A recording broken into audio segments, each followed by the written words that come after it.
సేవకులారా సువార్తికులారా దేవునికి స్తోత్రం. మీ అందరికీ వందనాలు. Praise the lord. బాగున్నారా? దేవునికి మహిమ కలుగును గాక. దినదినము మనం ఇలా కూడుకుంటున్నామంటే దేవుని యొక్క కృప. ఎందుకు అంటే దేవుని యొక్క కృప లేనిదే ఏ ఒక్కటి కూడా జరగదు.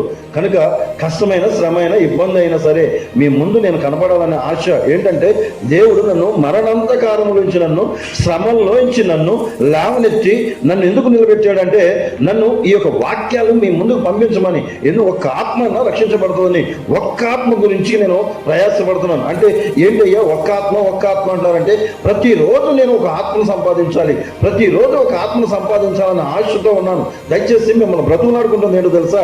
మీరు చూసినది మీ గ్రూపుల్లో పెట్టండి.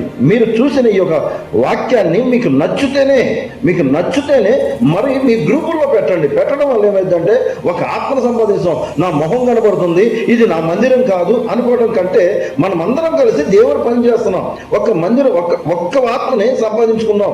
ఇది నా మందిరానికి రండి అనేసి నేను అడ్రస్లు ప్రూఫ్లు పెట్టట్లేదు. మీ దగ్గరలో ఉన్న సంఘానికి పంపించండి. సేవకులారా మీరు కూడా దయచేసి అర్థం చేసుకుంటారని నేను కోరుకుంటున్నాను. ఎందుకంటే నన్ను శ్రమల్లోంచి లేపాడు, శ్రమల్లోంచి నన్ను తప్పించాడు, మరణాంధకారంలోంచి తప్పించాడు. కనుక ఈ వర్తమానాన్ని మీకు అందిస్తున్నాను. సేవకులారా దయచేసి మీరు చేయాల్సింది ఇది మనది అని అనేక మందికి పంపిస్తారని మిమ్మల్ని బ్రతుకులాడుకుంటున్నాను. ఒకటి కీర్తనలు 120:1 కీర్తనలు 120:1 నా శ్రమలలో నేను యెహోవాకు మొరపెడుతుని ఆయన నాకు ఉత్తరం ఇచ్చును. అవును, నా శ్రమల్లో ఉన్నప్పుడు, నేను చాలా బాధల్లో ఉన్నప్పుడు, ఇరుకుల్లో ఉన్నప్పుడు, ఇబ్బందుల్లో ఉన్నప్పుడు, కరోనా సమయంలో అన్ని విధాల్లో నేను ఎవరికి మొరపెట్టానంటే మనుషులకు కాదు, అధికారులకు కాదు. నేను మొరపెట్టింది యెహోవాకు మొరపెట్టాను. దేవుడు నన్ను దినదినము ఆశీర్వదిస్తున్నాడు.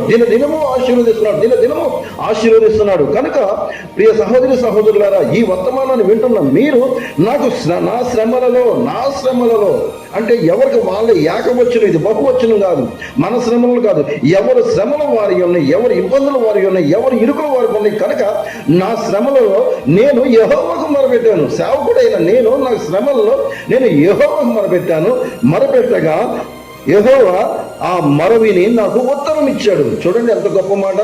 మొర విని నాకు ఉత్తరం ఇచ్చాడు. భయపడకముందు నీకు తోడై ఉన్నానని వర్తమానం నాకు పంపించిన దేవుడు. కనుక నీ దేవుడైన యెహోవా నన్ను సృష్టించిన దేవుడు. కనుక నేను మొదటిగా ఆయన్ని మహింపరచాలి, ఆయన కనపరచాలి, ఆయన ఆరాధించాలి. నా శ్రమంలో ఆయన ఉన్నాడు. కనుక అనేక పాఠాలు ఉన్నాయి, అన్ని పాటలున్నాయి, ఎంతో మంచి వాక్యాలు ఉన్నాయి. కానీ ఇది చిన్న బిట్టుగా మేము రిలీజ్ చేస్తున్నాం. కనుక దయచేసి ఈ వర్తమానాన్ని ఇక్కడికే కాదు, ఇంకా కొంచెం ముందుకు జరగాలని ఆశపడుతున్నాను. మీ మందిరాల్లో వలివల చెట్టు వలె ఆత్మీయ ఆశీర్వాదాలు అనేక రావాలని నేను కోరుకుంటూ ఈ చిన్న వాక్యం దేవుడు దీవించి ఆశీర్వదించును గాక. తల వంచుకుందాం, ప్రార్థన చేద్దాం.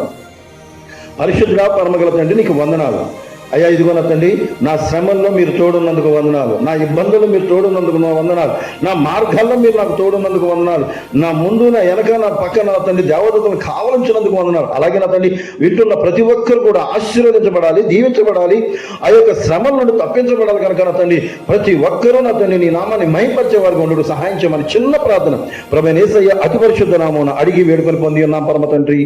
ఆమేన్. Praise the lord.